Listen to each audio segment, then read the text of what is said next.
de março, Alexandre de Moraes, que também é vítima e juiz do processo, além de ter sido investigador no inquérito, considerou válida a citação de Talhaferro, que será julgado por sua vítima.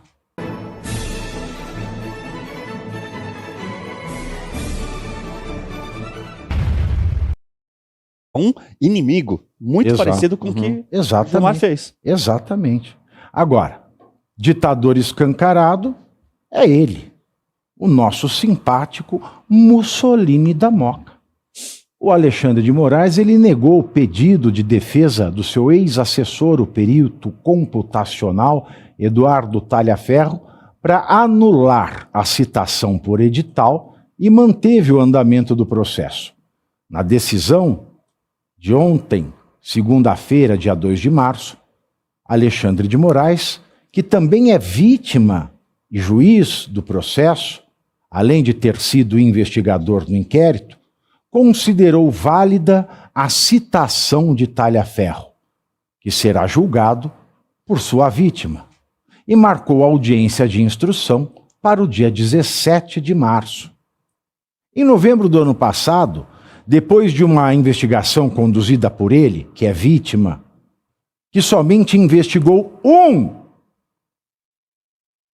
dentre 5, que só investigou uma das 5 pessoas envolvidas nas conversas vazadas, a primeira turma do STF decidiu, por unanimidade, tornar Talhaferro réu por violação de sigilo funcional, coação no curso do processo e obstrução de investigação.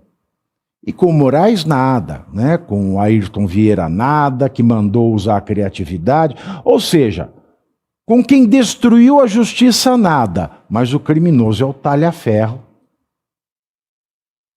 Porque, é claro, ele tornou mais difícil a vida desses, e volto a usar o termo do Gilmar Mendes, pervertidos. O Talhaferro é acusado de vazar mensagens trocadas com outros auxiliares do Mussolini da Moca, que o investigou e agora que vai julgá-lo. A defesa de Talhaferro argumentou que a citação por edital foi irregular e pediu que o réu fosse intimado apenas por meio de um pedido formal à justiça italiana, já que está na Itália, com a suspensão da contagem do prazo de prescrição até que isso ocorresse.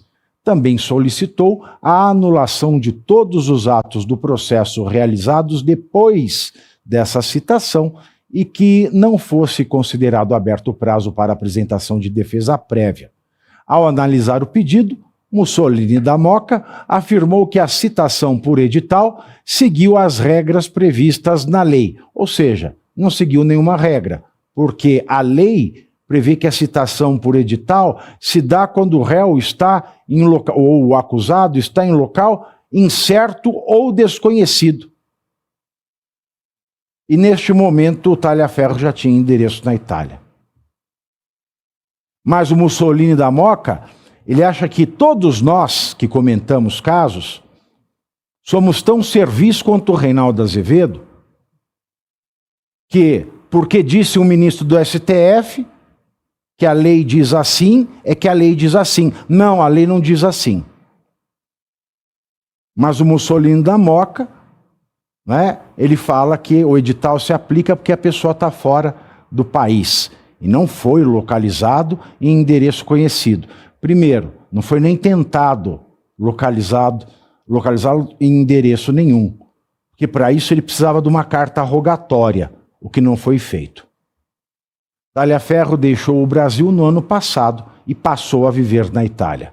O jornal Folha de São Paulo divulgou, em agosto de 2024, mensagens que revelaram que a assessoria, então chefiada por Talhaferro, foi acionada para municiar inquéritos conduzidos pelo Mussolini da Moca no STF, inclusive com falsificação de documentos, Ricardo Rosso.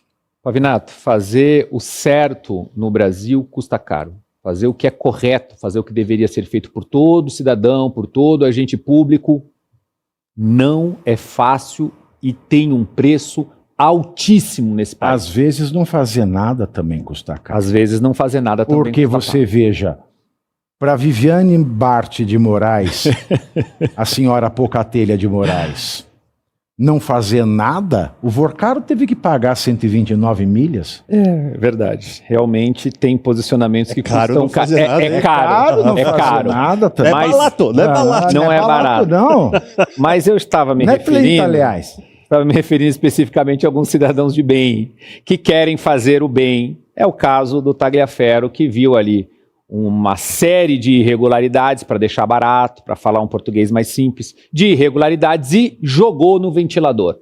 Mas o Brasil não é para amadores, meu pessoal. O Brasil não é para amadores. O que aconteceu? Veio mais uma série, investigador, vítima e juiz. O nosso querido ministro Alexandre de Moraes, e está toda essa palhaçada aí. O cara que denunciou as perseguições que estavam acontecendo através de conversas que foram vazadas pela Folha de São Paulo, dentre essas perseguições, inclusive, a um deputado à época com mandato, Eduardo Bolsonaro, o cara está sendo perseguido. Só ele, porque existiam outras pessoas.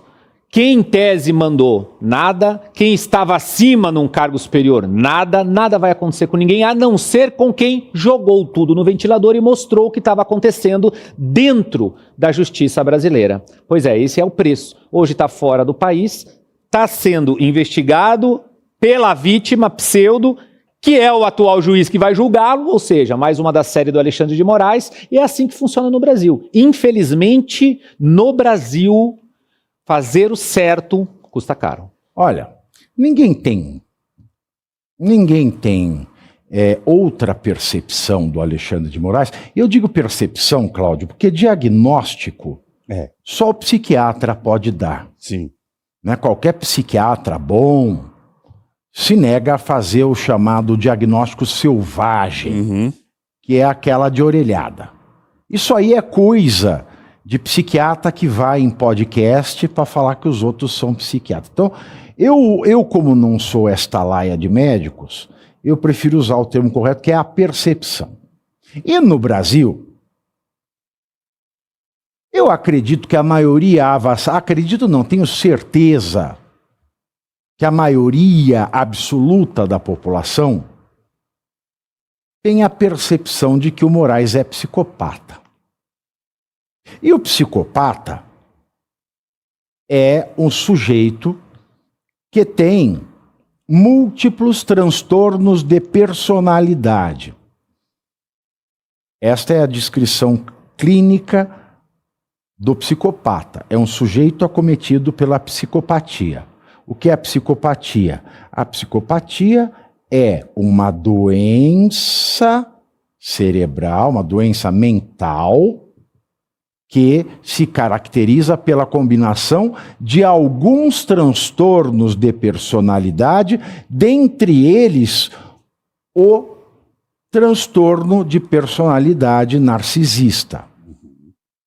Que quer dizer o quê? Não existe o outro no mundo, só existe o eu. Exato. O mundo tem que se curvar a mim. E o mundo tem que funcionar da maneira que eu entendo o mundo, da minha cosmovisão que dá sentido ao universo. Portanto, na cabeça do psicopata, ele tem a mesma importância que Deus, pois tudo gira em torno dele e das vontades dele. O outro não tem dor, e se tiver dor, esta dor tem que ser suportada por ele, porque afinal de contas o mundo gira em torno de mim mesmo. Será que o Moraes ele não está dando dicas dessa percepção a nós? Porque essa é, eu não vou dizer santíssima, porque não é a palavra correta, vou dizer o que? A diabolicíssima trindade de Moraes. Ele é vítima, ele é investigador e ele é juiz. E uma só pessoa. Não? Endosso a tua análise, perfeito. E é característica das atitudes, né? Dele, a gente não pode dizer como você muito bem colocou, mas é característica das atitudes dele, essas que ele tem demonstrado ao longo de todos esses processos, uma predisposição à maldade, à prática da maldade. E aí, como classificar a maldade? Aquilo que se afasta do que é bom, do que é certo, do que é correto.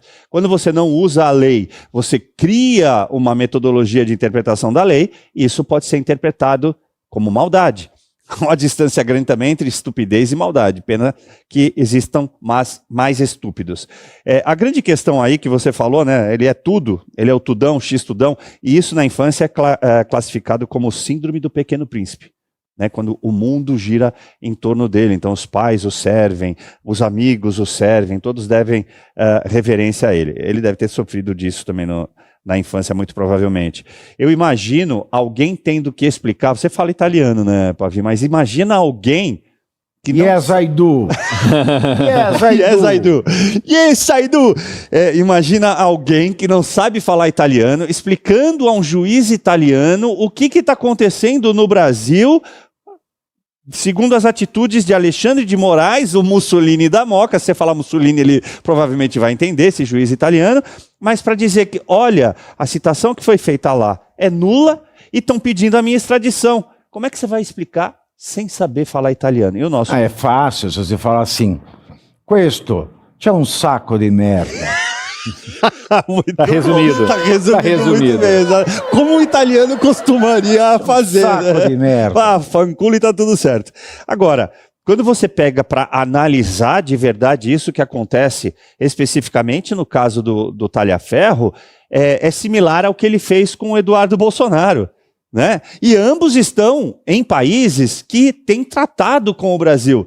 E que, portanto, você vai lá, pede uma carta rogatória, né, emite uma carta rogatória, que é a carta de pedido, e manda citar essa pessoa lá. Se ela tiver licitamente no país, vai ter um endereço, e o governo daquele país vai fornecer esse endereço. Agora, agir dessa maneira só comprova que ele está fazendo tudo contra aquele que ele declara inimigos. Mas, Pavinato e Caivano também, vocês são juristas. Uma correção só. É que eu fiz um pouco de psiquiatria na pós, né? Psicopatia, tem essa questão de terminologia, ela é complexa, né?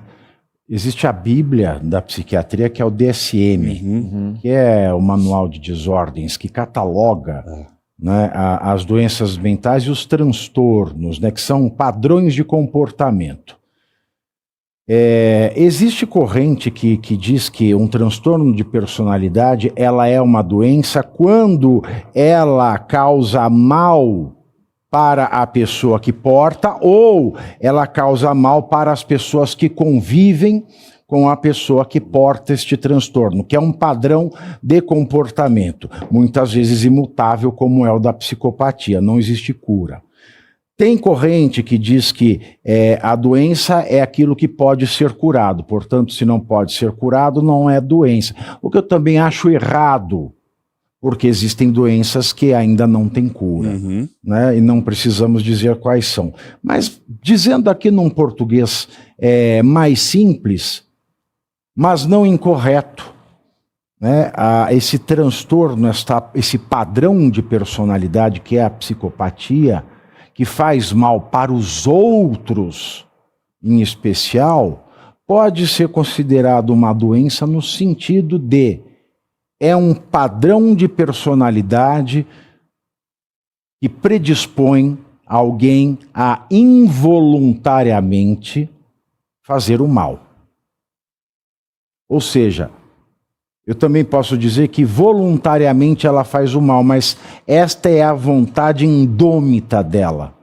Ela só tem vontade de fazer o mal. Então é algo muito complexo. Psiquiatria não tem marcador biológico, então é difícil de falar, mas acho que deu para entender a ideia.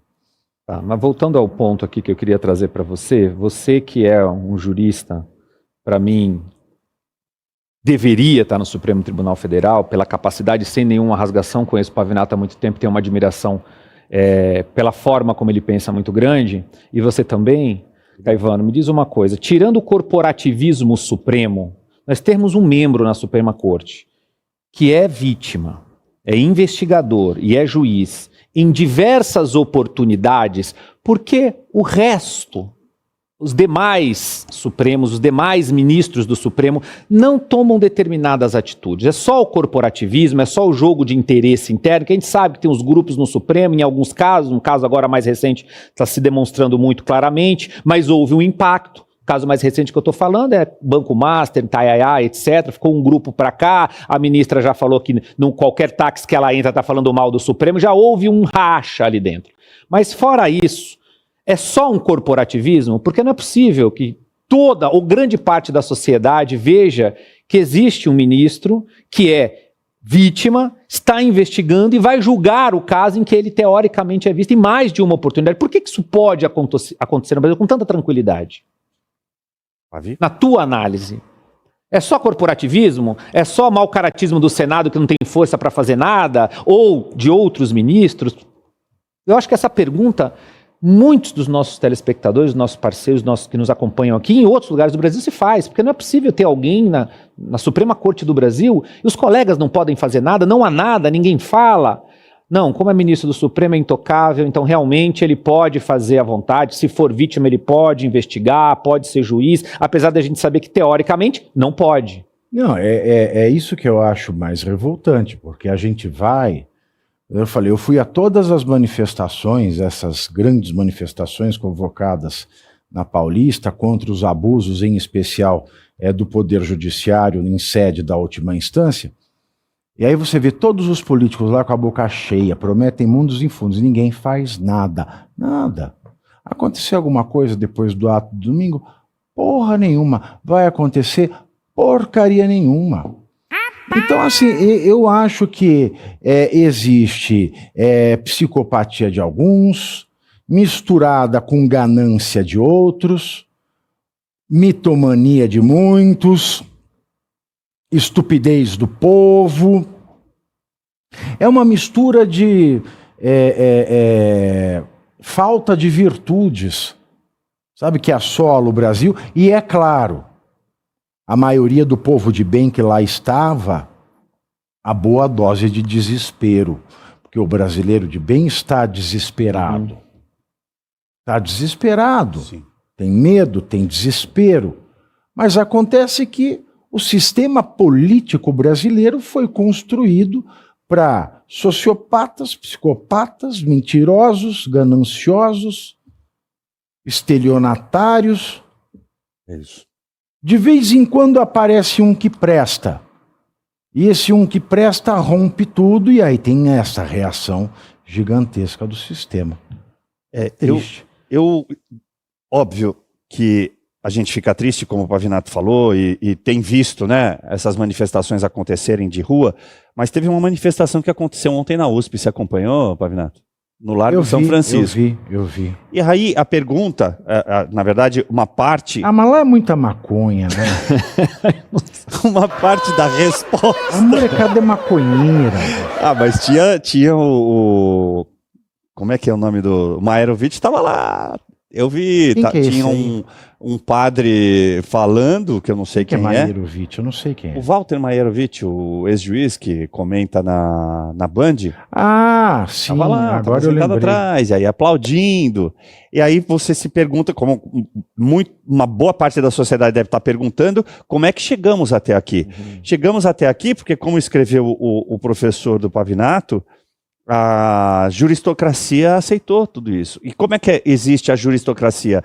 Ela também é composta por aqueles que ainda não são juristas, ou que tendem um dia, ou que pretendem um dia, ou que simplesmente vão usufruir dessa juristocracia, que é a classe da advocacia. É a OAB, que existe para uma finalidade, para tentar fazer o direito ser preservado, para tentar garantir que a justiça aconteça no nosso país. E isso acabou, isso morreu. Por quê? Porque hoje a OAB também faz parte dessa mesma premissa, dessa mesma classe que está tentando dominar o Brasil. E, obviamente, serve a um sistema. Então, enquanto não levanta-se a hipótese para a opinião pública e ela não se torna hegemônica ou ganha uma tendência para que se volte à normalidade, senão perde-se tudo, vai continuar no silêncio. Só que nós já chegamos nesse momento de começar a mudar. Meus queridos, e por falar em mudança, né, E você aí já está preparado para ter todos os argumentos para dizer que Marx não foi um cara legal, para dizer que o comunismo não é um lugar para diversidade, para desmontar essa grande fake news histórica da esquerda, que é repetida por nossos professores de história, de geografia, de sociologia, que é repetida nas universidades, que é repetida nos livros. Está preparado para dizer por que Marx não era um cara legal e por que todo marxista raiz também não é, e por que o comunismo é terrível? Você já leu Nos Anais de Marx? Pois é, aqui nesse livro você vai encontrar tudo o que você precisa saber para responder aquele sabichão que diz que Marx é um cara legal, pois não é. Leia agora Nos Anais de Marx, a trolha do comunismo transviado para encaçapar idiotes. À venda em todas as livrarias do Brasil, pelo site ou nas lojas físicas. Não deixe de ler.